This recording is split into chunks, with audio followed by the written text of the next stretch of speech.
కొన్ని రోజుల నుంచి హోరాహోరీగా సాగిన జూబ్లీ హిల్స్ ఎన్నికల ప్రచారానికి ఈ రోజుతో తెరబడబోతూ ఉంది. ఈ రోజుతో అక్కడ ఎన్నికల ప్రచారం ముగియబోతూ ఉంది. అసలు జూబ్లీ హిల్స్ ఉప ఎన్నిక ప్రచారం అయితే నిజంగానే సాధారణ ఎన్నికల ప్రచారాన్ని తలపించింది.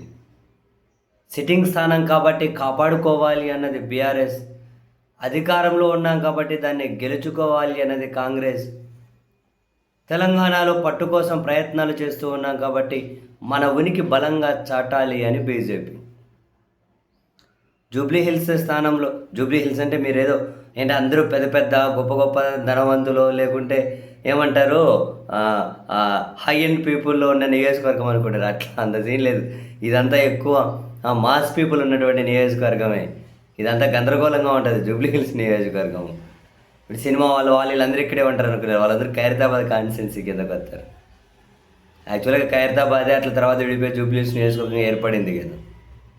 సరే, ఎనీహౌ ఇప్పుడు ఈ జూబ్లీ హిల్స్ నియోజకవర్గంలో ఎన్నికల ప్రచారానికి మహా ఉద్దండులు పెద్ద పెద్ద నాయకులు అనబడే వాళ్ళందరూ కూడా వచ్చి ప్రచారం చేసి ఈ ఓటర్లు ఇంటి దగ్గరకు వచ్చేసరికి వాళ్ళే ఆశ్చర్యపోయారట, ఏంది ఉప ఎన్నిక ఇంతమంది క్యూ కడుతూ ఉన్నారు అని. ఎందుకంటే గెలుపు అంత ప్రతిష్టాత్మకమైంది.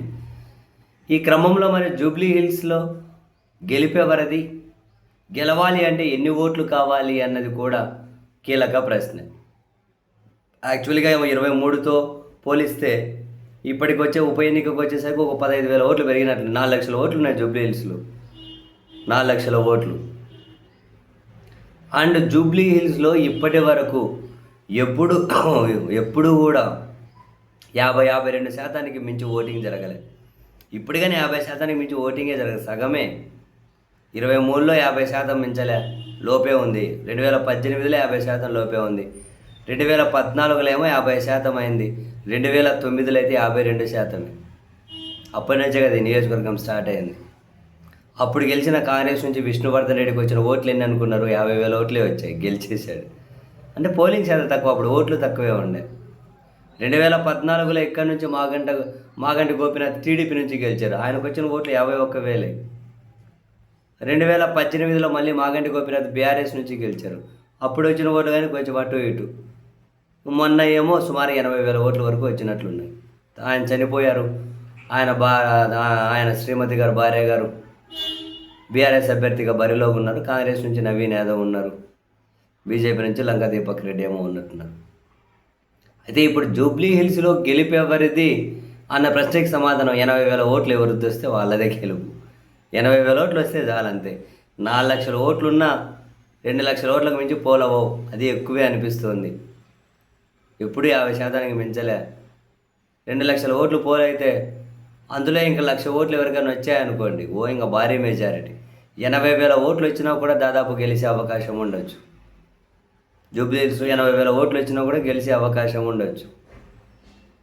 2 లక్షల ఓట్లు పోలైనా 80,000 వస్తే మిగిలిన 1,20,000 దాంట్లో ఇండిపెండెంట్లు, చల్లని ఓట్లు, మిగతా పార్టీలు పంచుకోవడం. అటు కాంగ్రెస్, బీజేపీ ఎవరైనా బీఆర్ఎస్ ఎవరో ఒకరు 80,000 ఓట్లకు వచ్చిన వాళ్ళు పోతే మిగిలిన పంచుకుంటారు కదా ప్రధాన పార్టీలు మిగిలిన వాళ్ళు.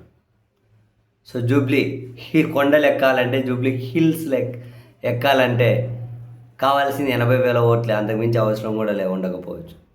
అందుకని బీఆర్ఎస్ ఫస్ట్ నుంచి కూడా 1,00,000 ఓట్లు టార్గెట్, 1,00,000 ఓట్లు టార్గెట్ అని ప్రచారం చేసుకుంటూ వచ్చారు. అంటే అక్కడ 1,00,000 ఓట్లు వస్తే ఇంక ఎంత భారీ పోలింగ్ శాతం నమోదైనా కూడా గెలుపు వాళ్ళదే అని. సో బీఆర్ఎస్ కరెక్ట్గా 1,00,000 ఓట్ల మీద దృష్టి పెట్టి, ఈ నియోజకవర్గంలో 24% మైనారిటీ ఓట్లు ఉంటాయి కాబట్టి ఆ ఓట్లను పొందాలి అని కాంగ్రెస్ పార్టీ చివరి నిమిషంలో అప్పటికప్పుడు మొహమ్మద్ అజారుద్దీన్కి మంత్రి పదవిగానే ఇచ్చారు. అజారుద్దీన్ గారికి మంత్రి పదవి కూడా ఇచ్చారు.